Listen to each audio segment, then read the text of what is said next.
আজকে নেহারি রান্না করব গরুর পায়া দিয়ে। গরুর পায়াগুলো সুন্দর করে ধুয়ে পরিষ্কার করে নিতে হবে। হাড়গুলো পরিষ্কার করা হয়ে গেলে এখানে মশলা দিয়ে দিব। কাঁচামরিচ বাটা, আদা বাটা, রসুন বাটা, পেঁয়াজ বাটা একসাথে ছিল, তাই পরিমাণ বুঝেই দিয়েছি স্বাদমতো লবণ, ধনিয়া জিরার গুঁড়া, গরম মশলার গুঁড়া এবং তেল। হাতে মাখিয়ে ভালোভাবে মিশিয়ে নিতে হবে, একটা একটা করে সবগুলোর গায়ে যাতে করে ভালোভাবে লেগে যায় সেই পর্যায়ে মিশিয়ে কিছুক্ষণ রেস্টে রেখে দিয়েছি। এখন পর্যাপ্ত পরিমাণে পানি দিয়ে চুলায় উঠিয়ে দিব, একদম হাড় এবং মাংস ভালোভাবে সিদ্ধ হওয়া পর্যন্ত।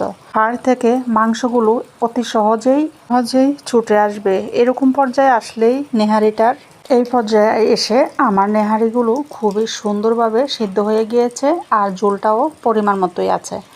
তাই আমি এখন একটা বাগার দিয়ে দিব রসুন কুচি আর পেঁয়াজ কুচি দিয়ে। প্রথমে কড়াইতে তেলটা গরম করে নিয়েছি, এখন রসুন কুচি পেঁয়াজ কুচি দিয়ে দিচ্ছি।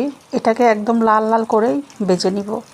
লাল লাল হতে হতে এইদিকে আমি হাঁড়ির ঝোলটা গাঢ় হওয়ার জন্য বা ঘন হওয়ার জন্য আমি এখানে কর্নফ্লাওয়ার বা চাউলের গুঁড়া যে কোনো দুটার একটা একটু গুলিয়ে দিলেই ঝোলটা একদম ঘন ঘন হয়ে যাবে। আমি এখানে চাউলের গুঁড়া ব্যবহার করেছি, আপনার যদি কর্নফ্লাওয়ার থাকে সেটাও দিতে পারেন। যাই হোক, সেটা গুলিয়ে দিয়ে এখন এইদিকে আমার বাগারটাও খুব সুন্দর লাল লাল হয়ে গিয়েছে। নেহারিগুলো ঢেলে দিয়েছি, খুবই সুন্দর এবং লোভনীয় হয়েছে।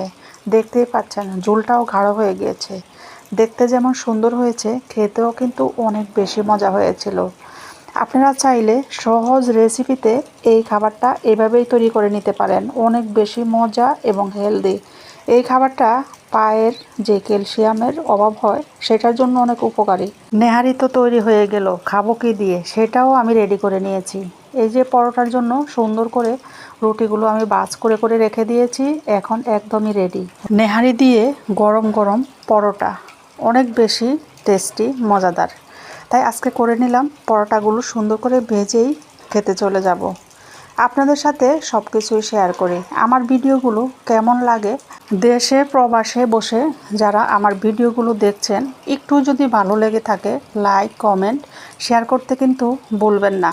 আপনার সুন্দর একটা কমেন্ট আমাকে আরও অনুপ্রাণিত করবে, আরও কাজ করার আগ্রহ বাড়াবে।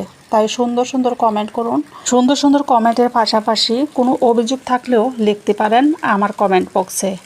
আর যদি কোনো রেসিপিও দেখার আগ্রহ থাকে সেটাও জানাতে পারেন।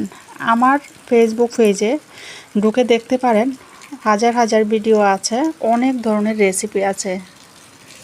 ঘুরে আসতে পারেন আমার পেজ থেকে। আজকের মতো আল্লাহ হাফেজ।